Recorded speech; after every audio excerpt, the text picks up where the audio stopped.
Menteri Pariwisata dan Ekonomi Kreatif Sandiaga Salahuddin Uno pada Sabtu sore menyambangi Pondok Pesantren Darul Muttaqin di Desa Jabon Mekar, Kecamatan Parung, Kabupaten Bogor. Kedatangan Menparekraf dalam rangka mendukung program digital Santripreneur Indonesia 2023. Kedatangan Menparekraf Sandiaga Uno ke Pondok Pesantren Darul Muttaqin disambut para santri. Sandiaga Uno mengapresiasi para santri yang lulus dari ponpes tersebut bisa mengembangkan menjadi digital creator dan menciptakan lapangan pekerjaan.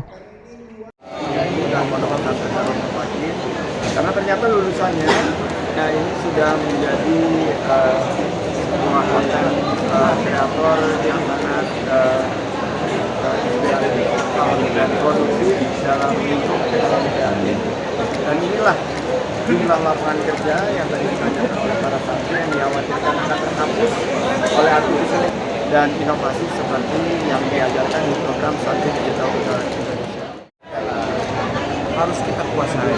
Cuma saya berpesan pada teman-teman bahwa teknologi semuanya itu adalah alat, dan teknologi itu harus dinapasi oleh semangat kebangsaan yang melekat dengan ketuhanan, kemanusiaan, persatuan, kemudian kedaulatan.